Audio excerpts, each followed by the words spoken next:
how do we get kids to want to read a book, keep them entertained, make them feel good about reading it, but also have them come away with an important message.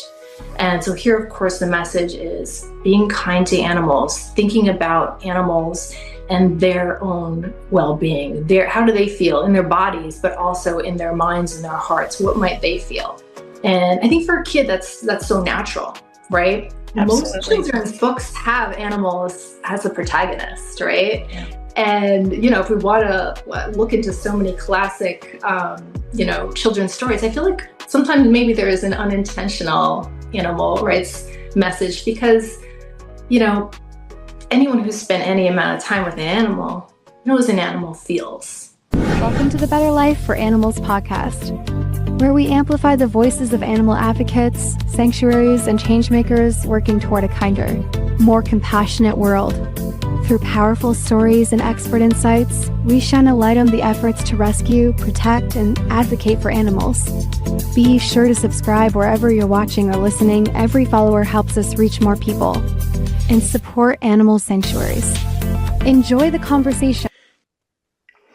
Christine Mott is an award-winning author, attorney, and animal advocate. Christine is a former chair of the Animal Law Committee at the NYC Bar Association and serves on the boards of various animal advocacy organizations. She is the author of the award-winning children's book, Free Bird, Flaco, the Owl's Dreams Take Flight, published by Lantern Publishing and Media. Christine received her JD from NYU Law and her BA from Smith College and is a graduate of the Emma Willard School. A native New Yorker, Christine lives in Southern California with her husband, 2 daughters, a dog, and 2 guinea pigs. Christine, welcome to the show. Thank you for doing this. Thank you for having me. It's a pleasure to be here. What inspired you to write Free Bird, Flaco, the Owl's Dreams Take Flight, and how did Flaco's real-life story shape your creative vision for the work? So I'm a longtime advocate for animals, like you.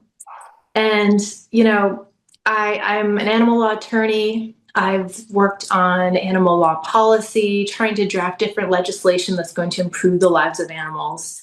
And I've seen it through a lot of different veins, right? So through improving the lives of animals on factory farms, trying to ban the sale of dogs and cats in pet stores, helping other folks in different practice areas understand the link between animal cruelty and other forms of violence, animal testing, animals in captivity, you name it. I feel like in the animal protection space, there are so many issues that we can deal with, right? And it can often feel overwhelming. And for me, one of the ways that I feel like I have tried to find, I don't know if I would call it peace or maybe a path forward, has been what do things distill down to? What is at the most basic level? What are we as animal advocates trying to achieve? And to me, I think it's something as simple as having people be able to put themselves in the shoes or, view the world from the perspective of another person or animal. And there are laws that we try to pass. There are companies that we try to push to do the right thing. And to me, what it boils down to is you have to have that will to make that change, to make the connection that there is a reason why we need to care about animal welfare. Why does it matter if we're hurting animals in factory farms? Why does it matter if we're testing on animals? So if we could get people to understand the why, and then I think then the how are we going to fix that becomes easier. So that's a long way of answering your question. But for me, when I saw the story about Flaco, so Flaco was a real owl who lived his whole life in the Central Park Zoo, right? So he actually was born in captivity. He was born in a hatchery in North Carolina. As a fledgling, he was shipped to the Central Park Zoo, where he lived all by himself in this barren exhibit. An exhibit so small, he couldn't even fly. I'm going to pause there because let's just think about that, right? So Flaco, the species of owl that he was a Eurasian eagle owl, which is the largest species of owl in the world. Their wingspan is over 6 feet wide. I mean, I'm trying to, wave my arms. I'm pretty tall. I'm 5'9". His wingspan taller than me standing, taller than your average person. And so all his life, he lived in this box where he couldn't fly. He didn't get to engage with other owls. He didn't get to do any natural behaviors beyond flying. He couldn't hunt. He couldn't go, soar and find new territory, all the things that he would have done in the wild as a wild owl, right? Yeah. And so when he escaped and he had his year of freedom, what got to me beyond me identifying and rooting for him was all the thousands of people around the world who also connected with Flaco, who instinctively cheered for him and wanted him to succeed.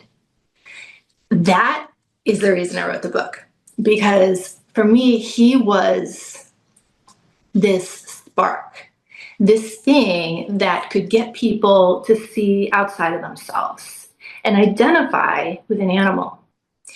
And, we've talked about different issues, and the issue that Flaco, to crystallize the situation, he's a wild animal in captivity, which to me, and I think for many animal advocates, is not something that's acceptable. But if you look at him and use his plight, to think about other animals in other situations, it all comes down to the same thing, right? Putting an animal in a position where he or she is not able to live his or her natural life and is being exploited or abused in some way so that the animal is suffering. And so for me, I think Flaco was an amazing individual in that he was able to captivate people who I think normally wouldn't be thinking about animals or animal rights, and give them pause and make them say, because they found themselves, again, almost instinctively saying, yeah, go Flaco, go, I want you to be free. And I think maybe then later they're like, well, gosh, so I was happy when he was free. That made me happy to see him happy. And the hope is that it gives a person pause and ask why that might be. And kind of the domino effect of, what does that mean for how I see other animals in the world and how we treat other animals in the world? Absolutely. Well, I love this book, and there's so many different references to see how he prefers freedom. He'll take freedom over, the bait. He knows that that's food, that he's hungry. However, he prefers his freedom, and don't we all? I think you asked that question many times in the book, and I think that's exactly what you're talking about here. It's like, opening up that curiosity in people. Do you even think about these animals that are either in minimum or maximum security prisons, depending on the trappings, right? The bottom line is that's not where they thrive. And are you able to put yourself in their point of view and see it from their side, because this isn't a happy space for them. So I love how there's an opening there, hopefully not just for this one book, but for many others and all the other animals. Anytime a child or a person sees, an animal that is confined, it's like, is this good for that animal? I love how you beautifully blend storytelling and advocacy. How do you see children's literature helping to cultivate empathy toward animals at a young age? So I think children's books are an amazing tool and probably something that's underutilized by our community. I think often most campaigns, whether it be, trying to get a company to adopt a certain practice, or again, trying to develop different laws, they're aimed at adults, right? And so to take a step back, those adults have grown to develop perspectives about the world, about animals, about how things should be. And that's developed in childhood. That's something that happens. Those are the experiences and things that person was exposed to. So if we can expose children to concepts that maybe they aren't, and most of them are not. Let's be clear. I think vegans are 1% of the population, right? So we're a small but mighty number. But if we want to collectively move our movement, our goals of helping animals forward, I think it's incumbent upon us to help educate and persuade the next generation. So what better than a children's book, right? Stories have been used as, for as long as I think humans have been around, to explain the world, to entertain, to do so many things. And they're so powerful, even something as small as a children's book. I'm sure you can think of children's books that you read when you were little that still stick with you. I certainly do. And, so many of them were able to, what you're describing, blend a really interesting story that's going to capture the imagination and attention of a child, but isn't just fluff, right? It has to have some substance, some meaning, something that sticks with you. So my goal was really to blend exactly what you're describing. How do we get kids to want to read a book, keep them entertained, make them feel good about reading it, but also have them come away with an important message? And so here, of course, the message is being kind to animals, thinking about animals and their own well-being. How do they feel in their bodies, but also in their minds and their hearts? What might they feel? And I think for a kid, that's so natural, right? Absolutely. Most children's books have animals as a protagonist, right? Yeah. And, if we want to look into so many classic, children's stories, I feel like sometimes maybe there is an unintentional animal rights message because, anyone who's spent any amount of time with an animal knows an animal feels, right? That's right. Feels, whether that's physical pain or physical comfort, or it's, I feel happy, I feel scared, I feel worried, I feel hungry, all the very basic emotions that we have. And those are the simple emotions that children are learning to understand about themselves. So I think it's very easy for them to also be like, well, yeah, I feel those emotions. I see maybe, my friends or somebody in my family feel those emotions. And so it's an easy, transfer or connection for them to understand that an animal in their life might also feel those emotions. And, most kids, maybe, you have a dog or a cat. Some kids might have a bird in their home, but an animal like an owl or a pig, a chicken, animals that we don't always see in our day-to-day life, having them as characters, I think also just reinforces that it's not just those animals that we choose to keep in our home and be kind to that also feel those emotions, and therefore we should be thinking about and caring about all the other animals too. I love that. When you were talking, I was thinking about Charlotte's Web. I mean, a very, very famous long-running story that still has an impact. And I could see a book like this absolutely becoming a feature film, where, because it's all about freedom.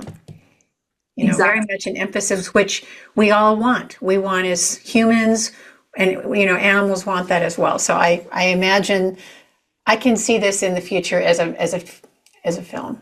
Oh, well, yeah, and I can't take credit for Flaco's story. What I tried to do was create a children's angle about it, but Flaco, he did that. That, like, all the credit really is, this is a bird, an individual who, despite all the odds, succeeded and proved everybody wrong. So all credit to Flaco and that unnamed hero who helped create the escape chute for Flaco as well. Well, there are stories like that all the time, and they don't always make it to the written page. So they're true. Yes, congratulations to Flaco, and also congratulations to you, Christine, for bringing it to our consciousness. Well, thank you. Yeah. As we're talking about children's books, and, another thing that was really top of mind for me, and I'm a mom, I have 2 children, I have 2 daughters, so I love to read stories too, and I love to see what they connect with. When I was first expecting, I had friends and family gift me books that were, creating, new vegans in the world, animal advocates. And what I found about a lot of the books that made me want to try on my own was so many of them I worried were only written for kind of the echo chamber of the vegan community, right? And so it would be a book that somebody bought for me because they know I'm a vegan. They know I'm an animal advocate and raising my children as such. But nobody would probably gift something so outwardly and aggressively vegan to a non-vegan family. It might not be a book that, a family browsing at the library or bookstore might say, hey, let's try that, So the goal was also to expand, go beyond the 1% vegan echo chamber and find a way that the book could land in the hands of just your average family, somebody that is not vegetarian, that probably goes to the zoo, that does all the things that we're trying to get them not to do, because that's the goal, right? We're trying to reach more and more people to get them to understand why they should care, why they should do things that are going to cause, the least harm possible, right? So that was also a really big goal of mine is, really to get it out into the world. And maybe, I hope people don't feel, I don't think they'll feel tricked, but it's more of like the story comes first and foremost, because it's such an amazing story of freedom, right? And it's not any, I think, who's going to say no, send it back to the zoo, right? But planted just very gently in there is the, I guess, spark, right? Of in the back of the little tickle in the back of their head, well, we've probably gone to the zoo and maybe we haven't thought about what the animals behind the bars or behind the, the screen are thinking. So that I would also say was probably one of the biggest things that gave me energy to try to accomplish the book and get it out into the world. So I hope it's gone far and wide. You make a very good point, Christine. I can remember back when I had purchased the whole series of whatever Ruby Roth had written. She's the one who wrote That's Why We Don't Eat Animals. And they're beautifully illustrated. And they're, for a vegan, they're spot on what you want to say, and they rhyme, they do all those good things. And you're right, though, those books went to my friends who were plant-based. So unfortunately, even though I think these things are necessary, I think everyone needs to know what's going on. The reality is, it today, I know you're trying to change that, but for right now, people can choose to ignore it. So how do we, open the window ever so slightly, which your book has successfully done. So congratulations. You're right. I get everything that you're saying there. I'm wondering, as an attorney and an animal advocate, how do you balance like that analytical world of law with the emotional and creative world of writing?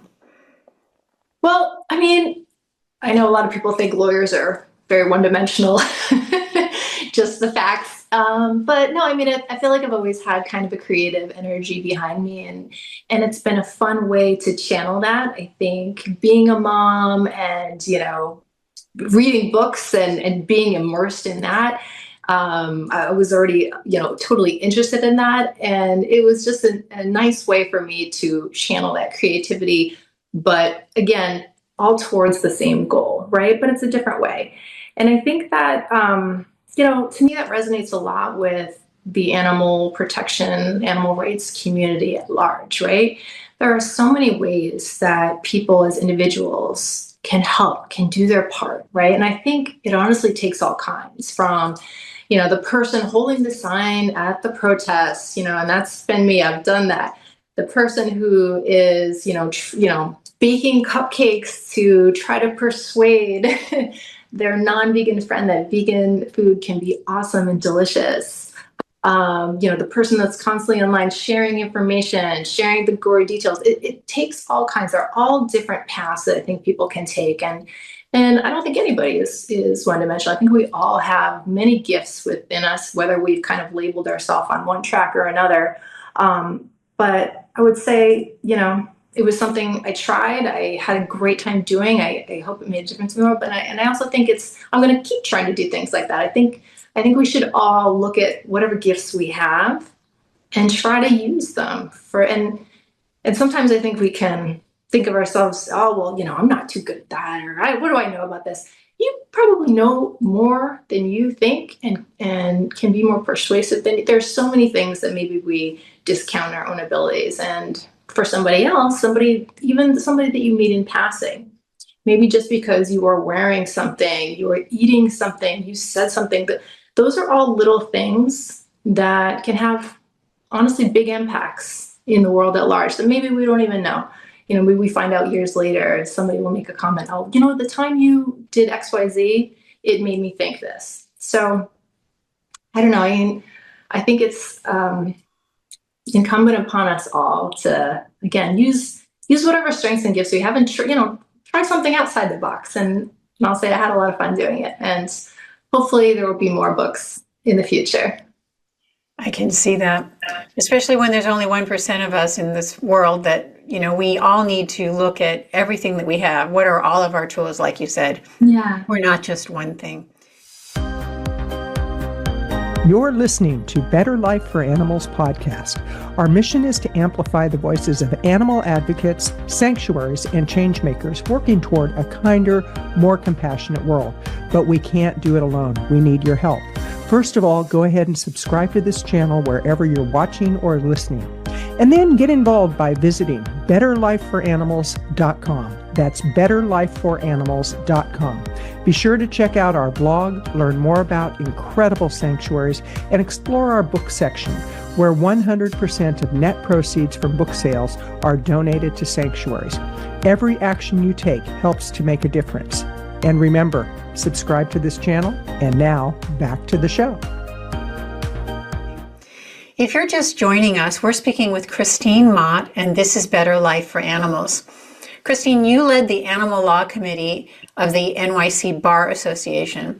What are some of the most significant policy or legal issues you worked on during that time?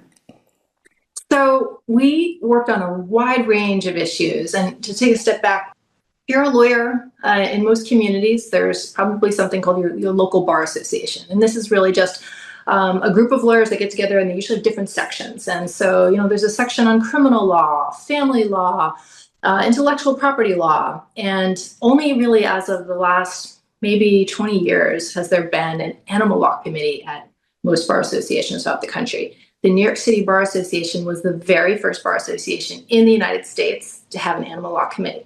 So it's got a lot of amazing history there. And I've had the honor of serving as chair and a member there many years, and it's still going strong. So the types of things that we would work on really ranged from local city council issues, so passing different laws on a New York City level, but also state laws and federal law and policy. So it could range on anything from, on the city level, one issue that is still being worked on, we testified many times before city council and drafted many pieces of legislation and analyses, is the carriage horse issue, which makes an appearance in my book. For those, I'm sure many in the animal community are aware, but for many, many years, horses have been forced to pull carriages throughout New York City and congested city streets. There have been, especially over the last few years, so many issues of horses being injured or dying because of how dangerous this practice is. So, again, imagine you're a horse. You're used to galloping and having access to pasture, but instead you're living your whole life on the city streets, nose to tail with cars and taxis. They're beeping and honking, and there's exhaust and there's craziness and people. And you have to do that all day, even when it's 90 plus degrees. You have to do it when it's snowing and there's sleet, when it's raining. And when you're all done, you don't go to a pasture, you go to a tenement building, an apartment building. This is no joke. Go look it up, where horses live in little, I guess they call them stables, but they're little quarters in a dark apartment building. They don't get to roll around and they don't do any of the things a normal horse would do. So for years, we have tried to ban the practice, educate the public about why it's cruel, but also why it's a public health hazard. It's dangerous. It's unsanitary. There's all these things. Sadly, it's still something we're working on. And fingers crossed, it will continue to get the attention it deserves. But we had a real setback over the past year where there was an elderly horse who had cancer, who was driven to death in the streets. And the carriage horse driver who was at fault was charged under animal cruelty law, but was not convicted. And so basically got away scot-free. So that issue remains, but brings me to another issue, which we worked on the state level, is the issue that in New York and many states around the country, animal cruelty laws are so antiquated and toothless that they really do not do much to dissuade bad actors from doing things. And they don't carry the same weight that they should. I mean, we are talking about many times violent crimes. And oftentimes they are misdemeanors. I mean, there's huge loopholes. For most states have a felony animal cruelty law, but there are large loopholes. For example, wildlife. If you torture wildlife, kill wildlife, that is completely exempt from the felony cruelty laws. At most, it could ever be a misdemeanor. And so, by way of example, there have been many notable cases in New York and other states where, for example, the one I'm thinking of, some teens went into a park at night and beat a swan to death with a baseball bat, blew up a turtle, things like that. And, the most horrific crimes, and they are not treated as such. Which brings us to another thing we worked on, just the link between animal cruelty and other forms of violence. So again, these are all the reasons. It's like, there are always multiple reasons, right? If it's not enough that we shouldn't be harming animals, data shows it's a black and white issue. Individuals who are engaging in that type of behavior are the same individuals who become school shooters, serial killers, domestic abusers, people that go out into the world and cause physical harm to other humans. So those are some of the issues we've worked on a state and local level. One of our success stories was getting the sale of dogs and cats in pet stores banned in New York City. It also included rabbits. And on a federal level, we've worked on issues including endangered species, speaking up when there's an animal that's being considered for being delisted, or where there's an animal that needs to be listed on the Endangered Species Act, trying to weigh in on things like preemption issues as it relates to the Federal Meat Inspection Act and state laws where states are trying to further regulate, for example, factory farms or slaughterhouses. There was a big case years ago that we still, as an animal rights community, have been set back a while, as states try to regulate in the space of downed animals, meaning there's a cow, pig, other animal that cannot walk to slaughter, they are not supposed to enter the food supply, but undercover investigations have shown time and time again these animals are usually forced very violently to their death.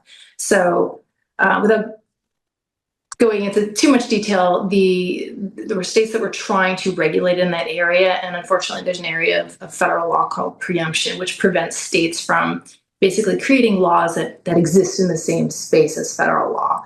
And so a Supreme Court case came down and basically invalidated state laws that would have tried to regulate in the space of downed animals. We as a committee and the Bar Association felt that the ruling was too expansive and took away power needlessly from the states, which should be able to regulate in that area for health and safety and animal protection reasons. So that's an example of something where we've tried to weigh in on a federal level as well.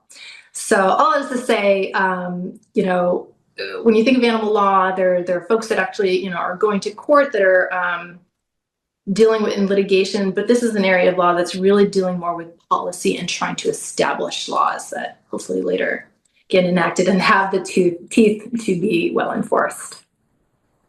What you're doing is so important, and it just doesn't feel like there's enough of you to actual, get some real teeth into some of these laws? I mean, do we have to wait for people to care before laws change, or is it we need those laws so that then people will care? Because it just feels like a Band-Aid, quite frankly. I know. I mean, that's a great question. I mean, I would say typically laws lag behind in public sentiment. So I think you do need to persuade the hearts and minds of people, which then become the legislators and those that are enacting the laws to, again, be the why should we care? And then it becomes the how of enacting these laws. So yeah, that's where it goes back. And I know it can all feel so overwhelming. Like, where do you begin? There are so many issues, just in these few minutes, we've touched on so many different issues that impact animals, and they are huge and expansive and, certainly nothing that any one person can fix. I wish, but we can't. But what we can do is start to chip away. And I think that's where, again, coming back to using our own individual strengths, whether it be in baking or, writing a book or just being out there in the world and showing, how healthy and wonderful you can be living your best life as a vegan. These are all the ways that we help shift that public sentiment little by little, so. We spend a lot of time in this podcast talking about sanctuaries and to sanctuaries, because we feel that that's where animals can be in their natural state, and that's where humans can see these farm animals, and perhaps like Wilbur, like Flaco, they can then understand that there's a feeling being inside there and take that with them into their everyday life. How do you spend any time at sanctuaries? How do you feel about their role? Yeah. Oh yeah. Huge supporter. I've served on the board of Catskill Animal Sanctuary. I'm originally from New York, so spent a lot of time. We were lucky enough to be so close to many different farm animal sanctuaries. Now located in Southern California, we have close to us San Diego Farm Animal Refuge, which I'll be going to next month for their Valentine's Day open house. So I love to bring my kids. I think sanctuaries are incredibly important. They really are, for, the reasons you state. And also just, back to farming practices, most farms are out of sight and out of mind, right? And that's purposefully so. Chickens, pigs, most animals are grown in these windowless sheds far from the public. You'll be able to smell them from miles away, but you won't be able to see those animals. It's the dirty secret that industry wants to hide. So for most people, they will continue to have that idyllic image of the cow, from the days of yore, who's frolicking in the pasture, and they will think that's what's going on, and that's not the case because they can't see them. But it also isolates them, again, where they're like, well, I don't see cows. Well, I don't know if cows are anywhere near like a dog, like who knows, they're that other being. So being able to bring people to a sanctuary, as you said, and be able to go pet a cow, rub a pig's belly, see a chicken or a turkey in real life can be life-changing for many people. It really can. Because again, if you don't have the opportunity, it's what you don't know what you don't know. And so some people finally get to go meet a turkey, for example, or like, I couldn't believe that was the sweetest bird. And I can't believe that turkeys like that are killed every year for Thanksgiving. So absolutely. I think they're a critical part. And again, one piece of the puzzle, right? So we need sanctuaries. I know on the other hand, sanctuaries are incredibly expensive to run. Mm-hmm. And I think all nonprofits are feeling the pinch right now, where funding is down across the board for probably anybody in the space, whether you're animal protection or social justice. Funds are just down. And so if you are an animal sanctuary where you need to be able to buy hay, it's winter, you need a certain supply of hay, and you don't know if you make that, it's really hard. So I think absolutely, if you live in an area where you have access to go visit a sanctuary, go, donate what you can. I think that you're doing incredible work, and we should be grateful that they exist. I have to ask you, since you do work in the law, I hear how they are making it increasingly difficult to bear witness to what's going on in those factory farms, and they're making it, really clamping down on, punishment, so that it's scaring people to want to be able to tell people what's really going on. It just feels like we're at a time where it just feels like this vice is on us, but we can't let that happen. Do you see that in your work, where the laws are becoming more stringent, or there's pushback to kind of make that, to open that up so that we can know what's going on?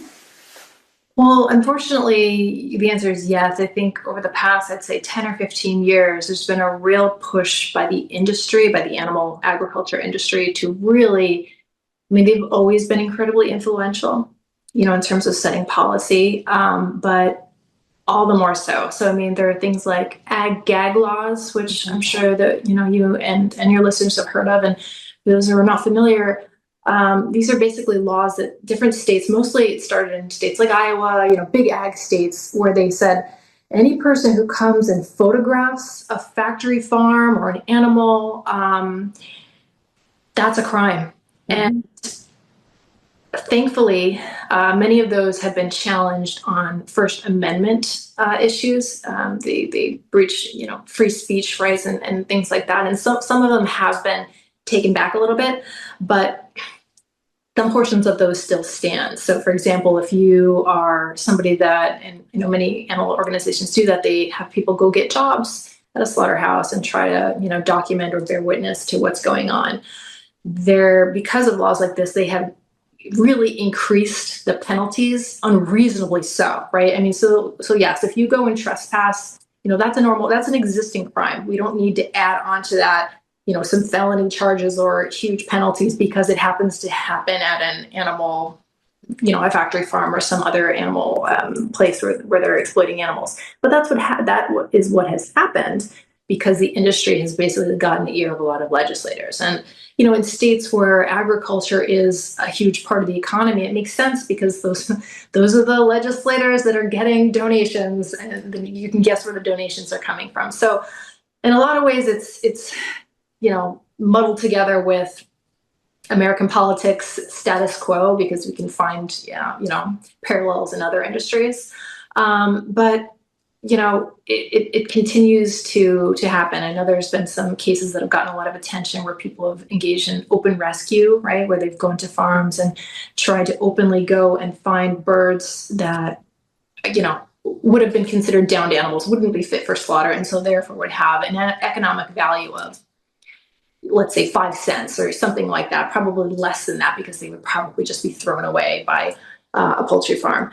But in states where that has happened, prosecutors, probably at the behest of the powers that be in animal agriculture, have gone after those folks and prosecuted them very, very heavily for trespass, property theft, etc. And again, it comes down to, you can look at local politics, who is funding who, but that's a reality. On a federal level, and this has been in play for, I want to say, coming on close to 20 years or maybe more, I'd have to go check. But years ago, there was a federal law established called the Animal Enterprise Terrorism Act, which you may recall is federal legislation that it ties pretty similarly to some of the Ag-Gag laws that we've talked about, but creates special laws and special protections for any industry that exploits animals, and created basically a separate set of crimes and penalties for anybody that inflicts economic injury on those companies. So there's a famous case called about Shack, which was Stop Huntington Animal Cruelty. It was a group of animal activists in Long Island who were trying to shut down a North American lab that did farming of beagles, horrible testing, contract testing for pharmaceutical companies, household products, think, floor cleaner, the stuff that cleans your pipes, like heavy toxic chemicals, and they're force feeding these animals horrible chemicals. Really, just the things of nightmares, right? And so their approach, this group's approach, was not to go in and necessarily go and liberate animals, taking them out, but they were exposing them. So they were showing images and information to shareholders of the company, investors, and they were actually very successful at getting other companies to divest and take their money away from the Huntington Life Science. And because of that economic impact, they were able to be charged with federal crimes, and many of them served many, many years in federal prison. And again, we're talking about things that really border on First Amendment, right to free expression, but were encapsulated in these draconian laws that were meant to target and silence animal activists. So to answer your question, yes, I think it continues to happen. And I think the answer is simply because, these industries that use animals, whether they're farming, science, et cetera, these are very powerful, well-funded industries that will do whatever they can to continue to exist and, hide information from the public. So that's where we are in the world, unfortunately. And this is where, things like the internet, being able to continue to share information, becomes so valuable, because for most people, they have no idea what is happening in the world. And again, it comes down to chipping away. And the more people know, hopefully the more people will be outraged and speak out against this. And these things will not be able to happen. Hopefully one day, a lot of these laws can either be repealed, or one day we will not even have a need for them, because we won't be using animals in this way. But until then, yes, there's a lot of consequence, unfortunately, that can come into trying to advocate for animals. What can individuals do to help? Well, I mean, at its core, it's living your best life without hurting animals. And so for me, that means I'm vegan. I'm raising my family vegan. I try to be a good influence in the community to show people why and how wonderful it can be to live your life in this way, that you're not missing out on anything. And also, continue to share the why. When I go to visit an animal sanctuary, I love to share pictures and videos, and even just little things like that, where someone will say, well, wow, that's so neat. You got to go rub a pig's belly, or I never, can I come next time? Little things like that. So I think it's really doing whatever it can, whatever, using, again, your time, your talents, things that you can do in your day-to-day life can make a bigger difference than you think, even though, we can think of all the doom and gloom and big things that, seem impossible to tackle as individuals. But I do think that every little bit counts. And even if, you get your friend to say, like, hey, I'm doing Meatless Mondays, or I celebrate every little win like that, because I really think every little bit counts. It makes a difference. Absolutely. Christine, this has been such a fabulous conversation.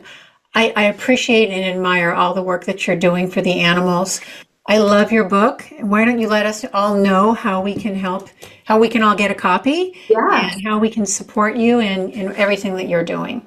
Well, thank you. So my book, Free Bird, Flaco the Owl's Dreams Take Flight, it's available on Amazon, Barnes & Noble, also available through Bookshop. You can go to the Lantern Publishing website and find it. You can check out me on Instagram at Christine Mott, ESQ, and my website, christinemott.com. Thank you. This has been Christine Mott, and I'm Cheryl Moss, and this is Better Life for Animals. If you've enjoyed today's podcast, please like and subscribe so that we can create a better life for animals. Thank you for joining us on the Better Life for Animals podcast. Together, we can create a world where all beings are treated with dignity, respect, and care. If you enjoyed this episode, be sure to subscribe, rate, and review wherever you're listening. It helps us reach more people and spread awareness about the incredible work happening in animal sanctuaries. You can also share this episode with friends and fellow advocates to keep the conversation going. Until next time, keep speaking up, taking action, and making a difference for the animals.